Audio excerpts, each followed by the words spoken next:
단기적으로는 좀 반등할 것 같습니다. 아, 진짜요? 예, 예. 그래서 뭐 5월 중순 이후에 좀 반등할 것 같은데요. 예, 그런데 이게 추세적인 상승은 아니고, 네. 뭐 오늘 또 한 일간신문에서 크게 인터뷰 기사가 나왔습니다만, 네네. 내년 상반기까지는 더 어려워질 수가 있습니다. 제가 뭐 작년 하반기부터 주식시장을 좀 비관적으로 봤던 네네. 이유 중에 하나는요, 이 그림 가지고 좀 설명을 드리겠습니다. 네. 예, 작년 하반기 이후에 이렇게 물가가 많이 올랐거든요. 네. 물가가 오르니까 뭐 중앙은행 금리를 인상할 수밖에 없고요. 네. 뭐 물가 오르고 금리 인상하면 경기가 좋다는 건데 문제는 경기가 나빠지기 시작했거든요. 이 선행지수 전년 동월비인데요. 네. 이게 작년 7월부터 계속 꺾이기 시작했어요. 아. 그러니까 제가 주식 투자를 가장 피하실 점은 네. 물가는 오르고 선행지수는 떨어지는 시점. 예. 이런 시점은 주식 비중을 가감히 이거 줄이시는 게 좋을 것 같다. 그래서 작년 하반기부터 주식 비중 좀 줄여주시는 게 좋을 것 같습니다. 예, 맞아요. 이런 말씀을 드렸는데요. 네. 문제는 이게 언제 이제 물가가 꺾이고 그 다음에 선행지수가 증가세로 반전되느냐. 이거는 이제 근원물가라고 그러는데요. 네네. 통계청에서 그냥 헤드라인 소비자 물가 발표하고 근원물가 발표하는데 근원물가는 에너지하고 농산물을 제외한 겁니다. 그래서 네. 중앙은행이 통화정책을 펼칠 때 미국이나 우리나라는 근원물가를 저 중시하거든요. 그래서 근원물가 이게 언제 꺾이느냐. 네. 지금 4월까지 많이 올랐어요. 네. 그런데 제가 예상해 보면은 5월까지 좀 더 높은 수준 유지하는데요. 6월부터는 좀 꺾일 것 같습니다. 그러면 지금 주가 하락 요인이 경기는 안 좋은데 물가는 오르는 거, 이게 주가가 빠지는 거라고 그랬잖아요. 그럼 이게 꺾인다 그러면은 물가가 꺾인다 그러면은 다시 좀 시장이 반대로 돌아선다는 얘기이신가요? 예, 물가 문제는 조금 더 이제 안화될 것 같습니다. 그래서 주가가 반등할 것 같은데요. 네. 문제는 경기거든요. 네네. 선행지수가 지금 계속 꺾이고 이게 일시적으로 내려다 약간 반등을 할 수가 있는데요. 네. 현재 경기 상태를 나타내는 동행지수 순환변동치라는 게 있어요. 네. 이게 현재 경기를 나타내는 통계청에서 발표하는 대표적인 지표거든요. 네. 2020년 5월부터 올 2월까지는 계속 올랐습니다. 경기가 확정 국면이었죠. 네. 그런데 선행지수 하락하고 이게 3월 꺾이기 시작했거든요. 동행지수 순환변동치도 3월부터 꺾이기 시작했다고요? 이게 이제 꺾이기 시작했는데 일시적인가 추세인가 이거는 이제 5월 말 또 산업활동 발표하다면서 4월 통계가 발표되거든요. 네네. 근데 제가 예측하기로는 추세적으로 2월을 고점으로 꺾이고 있는 것 같습니다. 물가도 잡히는데 경기도 안 좋아지는. 근데 문제는 경기가 언제까지 나빠질 것인가. 이거는 뭐 아무도 알 수 없는 일입니다만 우리가 1972년부터 경기가 좋아졌다 나빠졌다 사이클이 11번 반복됐거든요. 네네. 그런데 평균 수축 국면, 경기가 나빠진 국면이 19개월이었었어요. 그러면 올 2월 달에 정점을 쳤다면은 과거 평균으로 가면은 뭐 내후년까지도 경기가 나빠질 수가 있다는 거예요. 짧아도 1년이거든요. 최소한 내년까지는 경기가 나빠질 것이라는 겁니다. 그래서 주가가 여기서 조금 낙관적인 심리가 생겨가지고 반등을 하더라도 이게 추세적인 상승 아니고 아마 내년 상반기까지는 추세적인 하락일 것이라는 겁니다. 내년까지도요?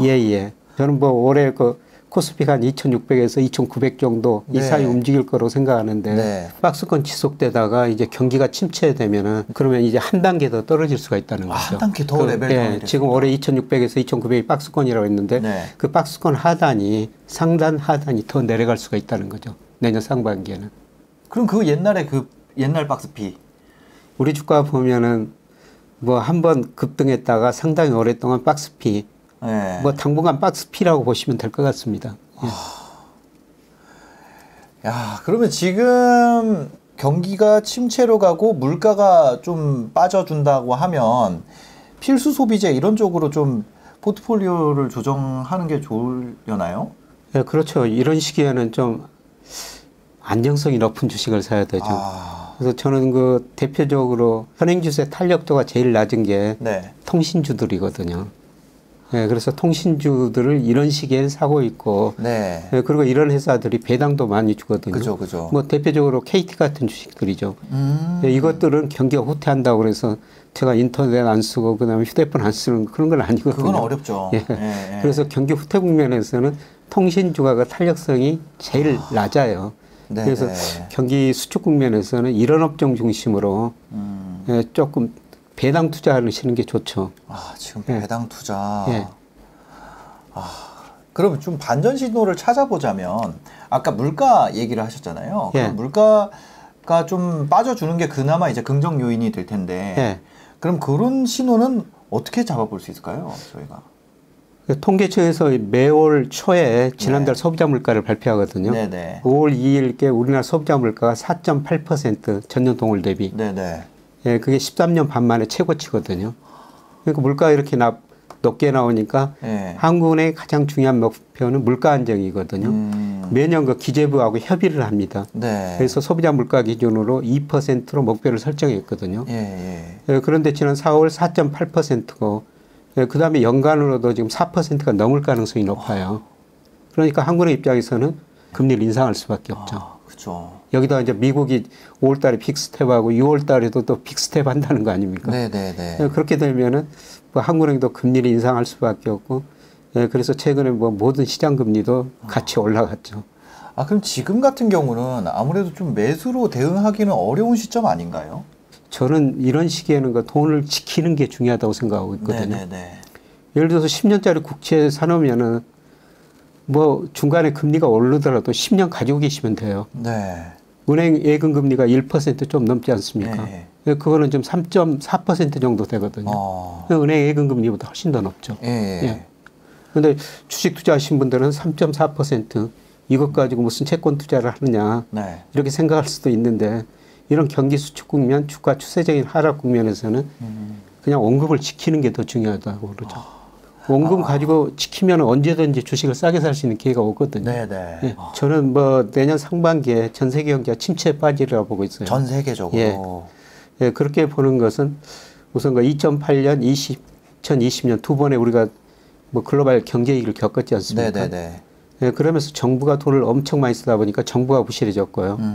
예, 그 다음에 가계 기업 부채가 엄청 늘어났어요. 부채가 많이 늘어났고요. 예, 그 다음에 미국을 중심으로 자산가에 엄청난 거품이 발생했죠. 예, 미 국채 수익률이 2020년 초에 뭐 상반기에 0.6%까지 떨어졌어요. 근데 최근에 3.1%가 넘었지 않습니까? 채권 시장에서 엄청난 거품이 발생했다 붕괴되고 있는 거죠. 예, 그 다음에 주식시장에도 거품이 심각하게 발생했거든요. 그래서 나스닥이 지금 20% 고점에서 그냥 떨어졌는데 지금 주식시장에서 거품이 붕괴되는 과정입니다. 예, 그 다음에 나머지가 이제 부동산 시장인데요. 사실 우리 집값이 많이 올랐다고 그러지만 미국 집값이 훨씬 더 많이 올랐어요. 아, 그래요? 예, 조만간 예, 미국의 집값 거품이 붕괴되리라고 보고 있거든요. 예, 그렇게 되면은 소비가 많이 위축될 수밖에 없죠. 특히 그 미국 가계 자산 중에서 주식 비중이 52%나 돼요. 역사상 최고치거든요. 뭐 주가가 떨어지면은 소비 심리 많이 위축될 수밖에 없습니다. 특히 그 미시간 대학 소비자 심리줄 지수 보면은 급락했어요. 그게 주가 하락 영향이죠. 그러면 미국 GDP에서 소비가 차지하는 비중이 70%인데요. 뭐 소비가 줄어들면은 미국 경제가 마이너스 성장할 수밖에 없죠. 네, 그리고 올 1분기에도 미국 경제가 마이너스 1.4% 마이너스 성장했거든요. 연율로. 이거는 전문가들이 마이너스 성장 예상을 거의 못했어요. 블룸버그 컨센서스 같은 데 보면 1% 좀 넘었거든요. 근데 마이너스 1.4%나 나왔습니다. 그 내용을 보니까 소비는 2.7% 증가했는데요. 문제는 수입이 거의 18%나 증가하면서 아, 순수출이. 예, 순수출 경제 성장 기여도가 마이너스 3.4%포인트 정도 되거든요. 순수출이 경제 성장을 까먹어 버린 것이죠. 예, 그런데 문제는 그 마이너스 성장이 한 가운데 예, 미국의 무역수지 적자가 너무 많이 늘어나고 있어요. 지난 3월 보니까 무역수지 적자가 한 달 동안 110억 달러거든요. 그리고 올 3월까지 보니까 무려 1,888억 달러. 뭐 작년 1, 3월보다 무려 42%나 증가했어요. 그러니까 미국 대부분의 적자가 엄청 늘어나고 있는 것이죠. 근데 이거를 좀 환율까지 더 생각해 보면요.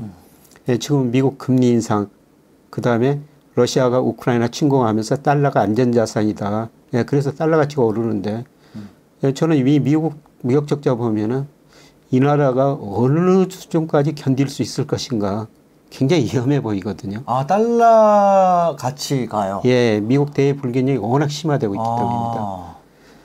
그치. 아니, 이거 무역 수지에서 적자가 나는데 그 화폐 가치가 오른다는 건 조금 이상한 거잖아요. 예, 미국 뭐 기축통화라 뭐 그럴 수가 있는데요. 그래더라도 너무나 많이 올라가거든요. 그것을 감안하더라도. 예.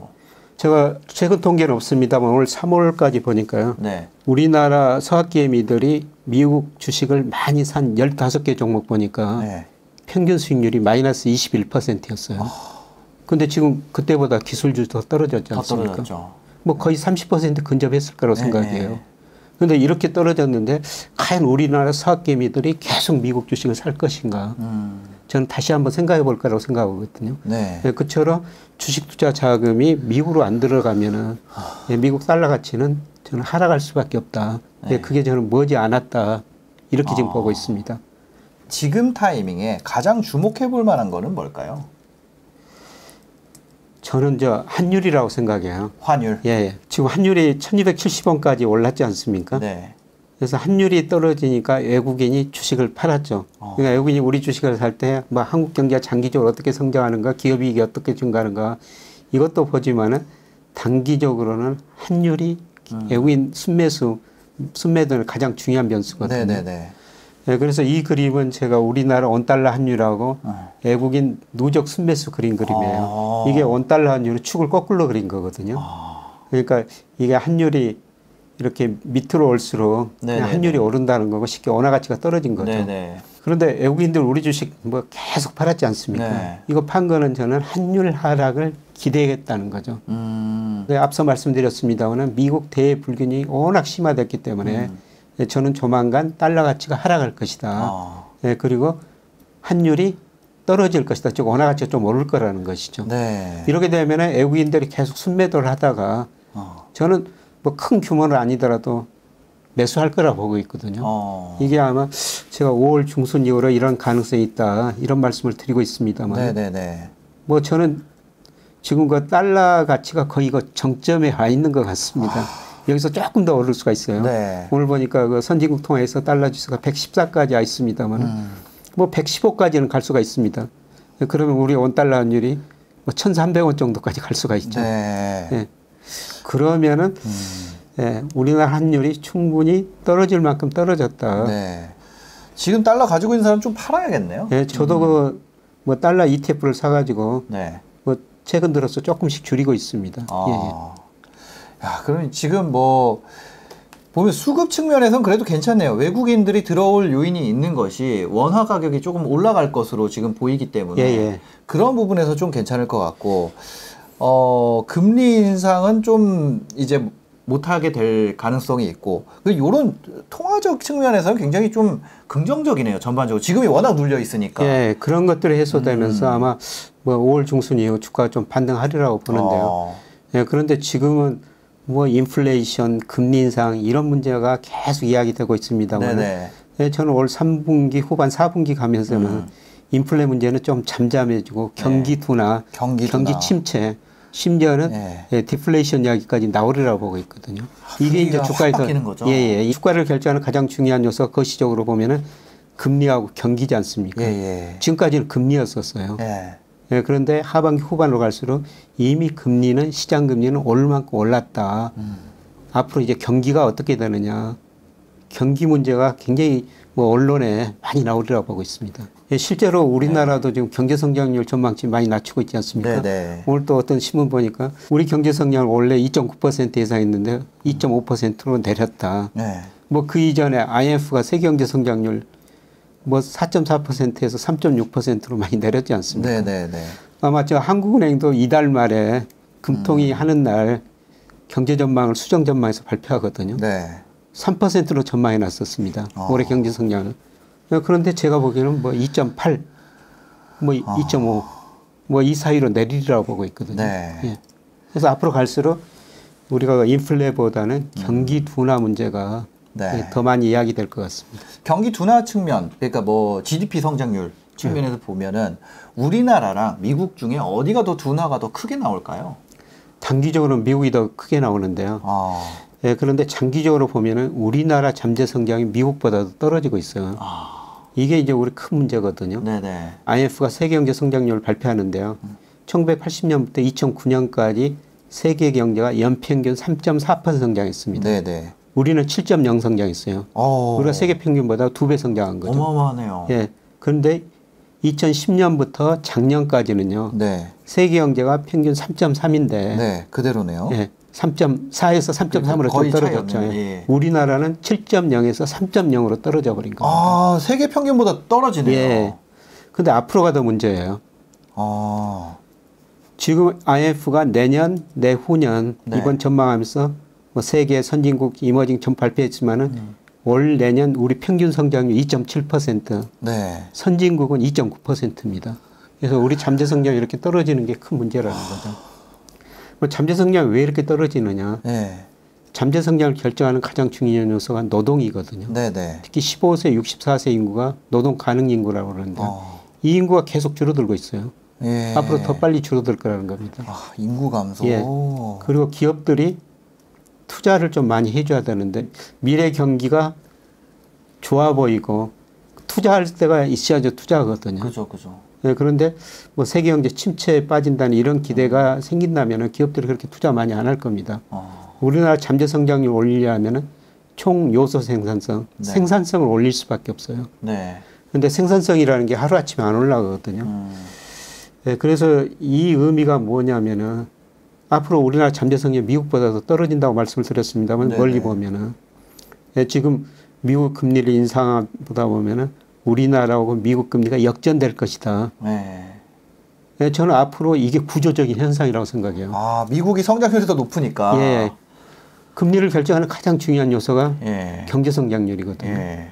근데 미국 성장률이 우리나라보다 높으면은 미국 금리가 우리 금리보다 더 높을 수밖에 없죠. 그죠. 또 예. 투자할 때가 많고 돈 쓸 때가 많아야지 조달을 할 텐데. 예, 예. 조달하는 사람 많아져야지 금리 올라갈 거 아니에요? 예. 근데 수요가 없으니까 통화 화폐 수요가 없는 그러니까 예. 나라가 경제 탄력이 떨어지고 예. 그냥 주춤주춤하고 그 자리에 있고 돈을 받아도 쓸 데도 없고 뭐 할 것도 없고 이러면은 금리가 안 올라간다잖아요. 예. 근데 이래도 사실 우리가 투자를 하기는 해야 되잖아요. 해야 되죠. 이런 상황에서 골라볼 만한 업종 어떤 게 있을까요? 이런 상황에서 접근을 어떻게 해야 될까요? 뭐 아니 그러니까 채권을 기본적으로 사기에도 달러가 너무 비싸고. 예. 기본적으로 저는 뭐 배당 투자는 네. 뭐 시기에 관계없이 해야 된다는 생각이고요. 예. 그래서 아까 저 KT 같은 주식 말씀드렸습니다만 네, 네. 10년 후에는 어떨지 모르는데 5년 이내는 없어질 회사는 아니거든요. 아, 그죠, 그죠. 예, 그리고 배당을 4 내지 5% 주고 있어요. 예, 그리고 PER, PBR 높지 않거든요. 네, 네. 그래서 꼭 배당 투자는 하셔야 된다. 왜냐하면은 은행 금리보다 배당 수익률이 훨씬 더 높으니까요. 은행 금리는 지금보다 앞으로 더 낮아지면 낮아졌지 이거보다 더 올라가는 예, 거예요. 지금 은행 금리도 지금 많이 오르고 있다. 언론에 많이 나오고 있습니다. 네네. 제가 보기에는 뭐 거의 정점물이 와 있는 것 같아요. 예, 앞으로 경제 성장이 떨어지고 돈이 남아 돌고 그다음에 네.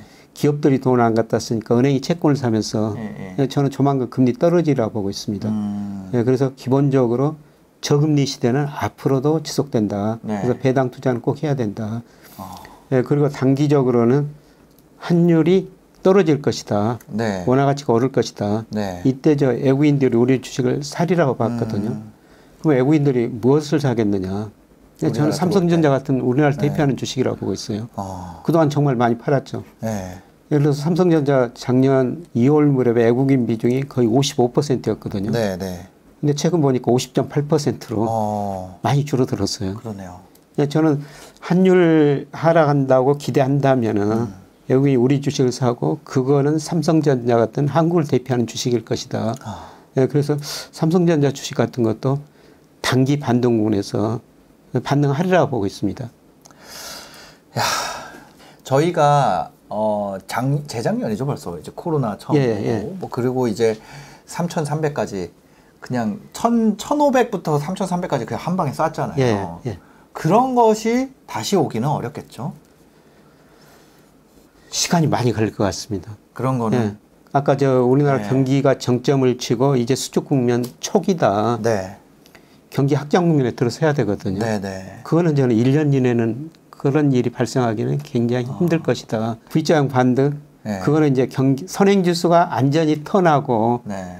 예, 그다음에 이제 동행지수도 좀 상승세로 좀 전환될 때 그 시점에서 주가 탄력적으로 오르라고 보고 있는데요. 네네. 그게 1년 이내에는 좀 생각하기는 힘든 일인 것 같습니다. 부동산 시장도 그 15년이죠. 15년부터 21년까지 그렇게 막 급등하는 시장 또 오기는 좀 어렵겠죠. 저는 뭐 부동산도 집값도 거의 정점을 치고 전환점이라고 생각하고 있어요. 네, 제가 우리나라 집값 장기 추세를 구해보니까 추세가 꺾이고 있는 모습들이 부분적으로 나타나거든요. 네네. 제일 먼저 대전, 대구 같은 이런 맞아요. 지방 대도시가 꺾였고요. 서울, 강북도 꺾이고 있고 저는 조만간 전도시가 꺾이리라고 생각하고 있습니다. 네. 이게 추세가 꺾이면은 상당히 오래 가거든요. 자산 가격이라는 건 연착륙이 없습니다. 오를 때는 지나치게 많이 오르고 떨어질 때는 또 급락해 버리거든요. 예를 들어 2010년 뭐 9년 그 무렵에 서울 아파트가 지역별로 뭐 30% 떨어진 것도 있었어요. 예. 그게 경착륙의 대표적인 경우죠. 예. 저희 장인어른도 2009년인가 집 샀는데 고생 엄청 했거든요. 예. 뭐 그대로 이제 장기적으로 오르지만은 사이클이라는 게 있다는 거죠. 저도 2009년에 뭐 괜찮은 아파트에서 전세 살았었어요. 그때 제가 고민했던 게 혹시라도 집값이 전세값이 밑으로 떨어져가지고 제가 전세금을 돌려받지 못할까. 깡통 전세. 예, 역전세 뭐 이런 이야기였죠. 그러니까 사이클이 있다는 겁니다. 예, 제가 보기에는 그런 사이클이 이제 시작되고 있다. 예. 전 자산이 하락하는 이게 그 전에 원래 이게 노말이었잖아요. 뭐냐면 자산 가격이 지지부진하고 채권 가격만 꿈틀꿈틀 조금씩 계속 올라가고 이 채권 가격도 옛날 차트 엄청 길게 보면 계속 빠졌잖아요. 계속 올라갔잖아요. 금리가 계속 떨어졌으니까. 예, 금리는 장기적으로 계속 떨어졌죠. 그거가 이제 다시 이제 그 추세로 복귀한다. 예, 저는 그렇게 보고 있습니다. 예, 지금 빠르면 뭐 하반기 늦어도 3분기부터는 그런 추세가 나타나려고 보고 있습니다. 저는 그럴 것 같아요. 앞으로는 이런 거 뭐 쇼크 오잖아요. 그래도 막 우리 막 B컵 이런 거 없을 것 같아요. 왜냐면 이거 금리 그렇게 깎았다가 인플레로 이렇게 고생하는 거를 겪었으니까 이제는 야 이거 함부로 깎았다가는 인플레 오는데 이거를 이제 알았으니까 원래는 뭐 풀어도 인플레가 안 와죠. 돈을 계속 풀어도. 근데 이거 잘못하면 오는구나 이런 거를 좀 느껴서. 그래서 요새 그 경제학자들 중에서 통화론자 대표적으로 밀턴 프리드만이라는 경제학자가 인플레이션이란 언제 어디서나 통화적 현상이다. 근데 2020년까지 그렇게 돈을 많이 풀어도 물가 안 올랐어요. 그래서 통화론자 경제학자들이 죽어 살았거든요. 근데 요새 물가가 오르니까 이 사람들이 계속 목에 힘줄을 주고 있습니다. 거 봐라. 다시 이렇게 돈 많이 푸니까 물가가 오르지 않느냐. 결국에는. 예. 그런데 뭐 과거처럼 물가가 1980년 그때는 미국 소비자 물가 14%까지 올랐거든요. 연간. 뭐 그 정도는 아니더라도 물가가 상당히 좀 높은 수준을 유지할 것 같습니다. 그래서 통화 정책에 한계가 있다는 것이죠. 알겠습니다. 채권도 좋다고 했는데 한국은 그럼 국내 채권? 예, 저는 미국 채권보다 국내 채권이 더 좋다고 생각하고 있거든요. 왜냐하면은 앞으로 미국 잠재 성장률이 우리보다 떨어진데. 그러니까요. 우리 지금 10년 국채 수익률이 3.4%고 미국은 3.1%거든요. 근데 몇 년 지나가지고 우리 금리가 미국 금리보다 더 낮아질 거라는 거죠. 그러면 우리 채권 가격이 더 많이 오르는 거죠. 그래서 미국 국채보다는 우리 국채를 사야 된다는 거고요. 그 다음에 우리나라 정부 부채 작년 말 기준으로 GDP 대비 한 46%밖에 안 돼요. 미국은 130%거든요. 우리 정부 튼튼합니다. 아직까지는. 뭐 채권 팔아가지고 이자 원금 우리 정부가 못 갚을 이유는 거의 없어요. 그러니까 저는 미국 채권보다는 우리 채권을 더 사시는 게 좋을 것 같다 이런 생각이 듭니다. 거기다가 사실 우리가 지금 이제 미국 채권 살라 그러면 달러로 바꿔야 되기 때문에 그런 것까지 생각하면은 더 이제 국내 채권에 대한 매력도가 높은 상황인 것 같고 주식도 그럼 미국 주식보다는 우리 주식 배당주도 뭐 장기적으로 달러 가치 하락이라고 보고 있고요. 그 다음에 최근 거 10년만 보면은 사실 미국 주가 많이 올랐죠. 쉬지 않고. 그런데 2000년 IT 거품 붕괴되고 10년 동안 미국 주가가 하락했다가 제자리 오는데 딱 10년 걸렸어요. 그저 마이크로소프트 같은 회사도 제자리 오는데 10년이 걸렸거든요. 그런데 제가 뭐 버핏 지수 예, 시가총액을 GDP로 나눈 거, 그 다음에 예, 미국 PER, 네. 예, 그 다음에 뭐 PBR, 그 다음에 가계 자산 중에서 주식 보유 비중 52% 이런 걸 고려하면은 미국 거품 정도가 2020년보다 더 심각하거든요. 아, 미국 주식의 거품이. 예, 그래서 사실 그 2000년에서 2009년은 네. 미국보다는 우리나라 특히 중국 주가가 훨씬 더 많이 올랐었어요.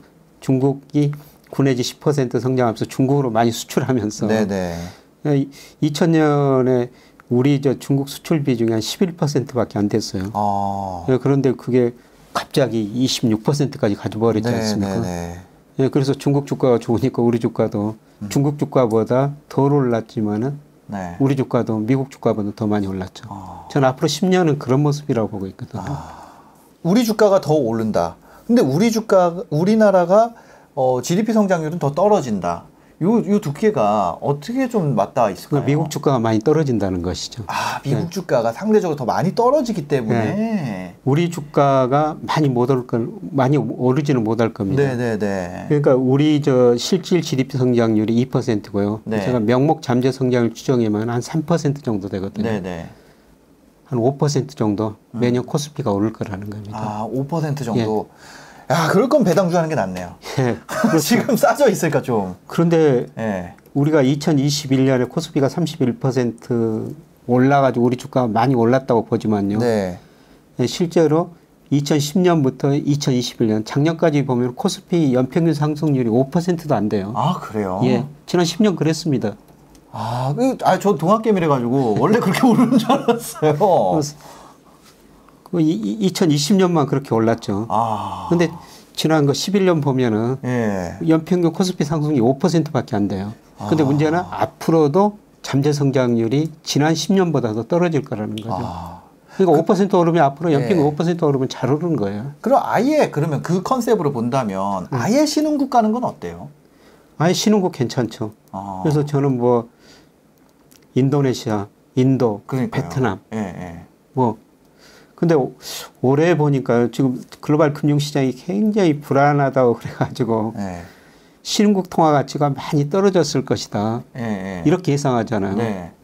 근데 현재까지는요. 네. 신흥국 통화 가치 별로 안 떨어졌어요. 진짜 달러가 이렇게 센데? 예. 엔화 가치가 많이 떨어졌고 유로 가치가 많이 떨어졌고 선진국 통화 가치가 많이 떨어졌지. 특히 네. 인도네시아 루피라고 그러죠. 네네네. 이거는 3%밖에 안 떨어졌습니다. 안 떨어졌네요. 예. 저 미국이 금리 올리면은 이머징 마켓 통화가 굉장히 불안해질 것이다. 맞아요. 그런 얘기 했었잖아요. 근데 이번에는 예. 좀 다른 모습이 나타나고 있거든요. 이거 한번 보세요. 예. 2020년 코로나2기 때는 이게 그 달러에 대한 신흥국 통화 가치거든요. 네네. 이게 많이 올랐지 않습니까? 근데 이번에 그 선진국에 대해서 달러 가치가 많이 올랐어요. 예, 그런데 신흥국 통화는 어떻습니까? 그대로 누워있네요. 거의 별로 움직이질 않았어요. 뭐 미국이 금리 인상하면 달러 가치가 많이 오를 것이다. 신흥국 통화 가치가 많이 떨어질 것이다. 근데 이건 미 연준에서 작성한 지표거든요. 이게 물론 그 4월까지예요. 아마 5월에는 중국 위안화 가치가 좀 많이 떨어졌으니까 좀 여기쯤 와 있을 거예요. 그래도 선진국 통화에 비해서는 신흥국 통화가 이번에 덜 떨어졌다는 거죠. 어떻게 보면 이런 것 때문에 좀 자신감 있게 그 금리를 빡빡 올려주는 게 아닌가. 예, 뭐 그런 측면도 있고요. 옛날에는 미국이 금리 올리면 신흥국발 금융위기 온다고 막 그랬었는데. 그래서 이거는 뭐냐면은 세계 경제가 미국 의존도가 좀 줄어들고 있다는 거죠. 그러니까 미국 GDP가 예를 들어서 2000년에는 세계에서 차지하는 비중이 32%였어요. 근데 작년에 그 24%로 떨어졌거든요. 그 다음에 러시아가 그 우크라이나 침공하면서 미국 주도로 러시아에 엄청난 제재를 하고 있지 않습니까? 근데 유럽 국가들은 미국 제재에 거의 다 동참하고 있거든요. 근데 인도네시아, 브라질, 뭐 이런 나라 신흥국들, G20에 속하는 신흥국들은요. 제재에 거의 참여하지 않고 있습니다. 눈치만 보고 있거든요. 그 미국 힘이 정치적 측면에서 그만큼 가급적으로 크지 않다는 것이죠. 과거에는 이런 나라들이 뭐 동참 안 하면 미국이 어떤 식으로도 압박했을 거거든요. 그렇죠. 지금 압박할 수단도 별로 없고 이들이 지금 미국하고 러시아 이게 눈치를 보면서 네네. 제재 동참하지 않고 있습니다. 그래서 가그하고 달라진 이런 모습이라는 겁니다. 예, 그런데 우리나라 원화 가치가요. 그 2008년 글로벌 금융위기 올 때는 우리나라 환율이 1,530원까지 올라갔었어요. 이때 정말 원화 가치가 선진국 통화나 그 다음에 이머징 통화에 비해서 훨씬 더 많이 떨어졌죠. 예, 그런데 이번에 우리나라 원달러 환율 올라간 거 보면은 선진국 통화에서 8% 달러 가치가 올랐는데 우리도 달러에 비해서 한 8% 떨어진 거예요. 네네. 그러니까 우리가 지금 환율이 굉장히 많이 올랐다 생각하는데 네. 이번에는 2008년보다 그렇게 많이 오르고요. 확실히 환율 변동성은 점점 낮아지는 것 같아요. 예, 옛날보다. 환율 변동이 많이 낮아졌습니다. 예. 예. 그런데 저는 조만간 이게 이제 달러 지수가 떨어지고 우리나라 원화 가치도 환율도 떨어질 거라는 거죠. 원화 가치 올라간다. 예. 이렇게 생각하면은 외국인이 그동안 팔기만 했는데 우리 주식을 조금은 살 수 있다. 그렇게 지금 보고 있습니다. 원화 가치가 또 올라가고 하면 우리나라 또 그 인플레이션도 좀 많이 잦아지겠네요. 예, 올라야 돼요. 우리나라 경제력에 비해서 제가 보면은 1270원 환율은 너무 높고요. 네. 예, 제가 환율과 장기 추세를 보면은 이 1200원에 접근해 가리라 보고 있거든요. 혹시 신흥국 주식도 하세요? 예, 저는 뭐 베트남하고 인도 ETF를 하죠. 근데 이거는 2년 전에 사가지고요. 그냥 가지고 있습니다. 그냥 작년에 많이 올랐다가 올해 지금 많이 떨어지고 있습니다만, 예, 저는 그 주식 투자할 때 제가 거시경제를 보니까 추세인가 추세 아닌가 이걸 보고 사는데 추세로 본 게 베트남, 인도라고 봤고요. 예, 그 다음에 곡물 가격 장기적으로 상승하리라고 봤기 때문에 뭐 3대 곡물 ETF 이것도 많이 올랐다 최근 떨어지고 있어요. 근데 최근에 제가 좀 실패한 게 추세라고 봤는데 지금 추세가 많이 꺾여 버렸죠. 예, 중국 전기차 ETF. 이게 1년 반 전인가요? 그때 10,000원에 모 자산운용사에서 만들어서 상장을 했어요. 그때 10,000원이었거든요. 예, 그때 뭐 상장되자마자 샀습니다. 예, 그런데 이게 한때 20,000원이 넘더라고요. 물론 저 비중은 좀 줄여놨습니다만 오늘 보니까 11,700원인가? 엄청 급락했어요. 찬찬히 좀 담아보. 저는 뭐 이 정도 떨어지면은 뭐 조금 사셔도 괜찮지 않을까 그런 생각을 하고 있습니다. 그런데 전기차가 좋으려면은 그거 계속 그 유가가 계속 좋아야 되는 거 아니에요? 근데 이게 이렇게 좀 인플레가 잦아들고 이런 국면으로 가면은 근데 저는 유가에 관계없이 전 세계가 탄소 제로 시대로 가자고 전부 약속했지 않습니까? 좀 미국, 우리나라는 2050년, 중국은 2060년, 뭐 인도는 2070년으로 좀 그렇게 연도를 각각 다릅니다만은 결국 그 전기차로 갈 수밖에 없고요. 갈 수밖에 없는 선택이니까. 그게 이제 중국에서 제일 빨리 진행되고 있죠. 그래서 세계 그 전기차 침투율이 지금 한 10% 정도 되더라고요. 그러니까 10대 중 지금 한 대가 전기차라는 거죠. 중국은 20%가 넘었습니다. 그런데 이게 더 빨리 진행될 거라는 거죠. 그만큼 인프라가 받쳐주니까 그렇게 또. 근데 그동안 이런 전기차 관련주들이 많이 올랐어요. 그런 기대를 갖고. 그런데 거품이 발생했다가 지금 거의 꺼진 거죠. 지금 완전히 꺼졌다고 말씀드릴 수가 없는데 제가 보기에는 상당히 좀 싸진 것 같습니다. 특히나 요런 구간이면 지금 같이 이런 구간이면 그 선진국보다 신흥국 쪽으로 좀 무게중심을 옮겨야 되는 이런 그 실제로 환율 움직임도 보면은 그런 거잖아요. 이런 구간에서는 어쨌든 뭐 관심도를 우리가 무조건 서학개미가 아니라 약간 동남학개미도 아시아개미도 좀 해봐야 되는 게 아닌가 이런 생각도 드네요. 저는 비중을 좀 조절해야 된다고. 물론 그 미국 주식 투자, 미국이 세계 금융시장을 지배하니까 미국 투자해야 되죠. 무게중심은 있겠지만서도. 근데 미국 주식 비중 좀 줄이고 그만큼 신흥국을 좀 늘리는 게 아시아 신흥국을 좀 늘리는 게 수익률이 뭐 앞으로 5년, 10년 후 내다보면 훨씬 더 좋지 않을까 그런 전망을 해보는 것입니다. 몰빵을 하려면은 국내 채권도 괜찮겠네요. 몰빵은 안 되고. 알겠습니다. 근데 채권 몰빵해가지고 손해는 안 봅니다. 그러니까 어차피 원금은 보장되는 거잖아요. 뭐 만기까지 기다리면은 정부가 뭐 10년 후에 우리 정부가 망하겠어요? 그러니까 이거 금리 인상 언제까지 할 수 있다고 보세요? 7월, 9월? 뭐 국내로 보면 저는 국내는 지금 1.5%인데요. 한 네. 2% 정도가 정점이라고 보고 있거든요. 한 두 차례 남아 있다고 보고 있습니다. 뭐 5월에 올리고 뭐 그 다음에 뭐 7월, 뭐 9월 뭐 한 번 더 올릴 수 있는데요. 하반기로 갈수록 경제 성장이 둔화되고 물가 상승률이 이제 점차 낮아지기 때문에 물가에서 관심이 경기로 가기 때문에. 알겠습니다. 오늘 또 이렇게 진짜 기가 막힌 통찰을 통해서 이렇게 투자 아이디어를 주셔서 너무 감사합니다. 귀한 시간 내주셔서 고맙습니다. 바쁘신데 또 이렇게 자리해 주시고 해주셔서 감사합니다. 네, 영상 보시고 도움이 되셨으면요. 구독과 좋아요, 댓글까지 부탁드리겠습니다. 영상 봐주셔서 감사합니다. 행복한 하루 되세요.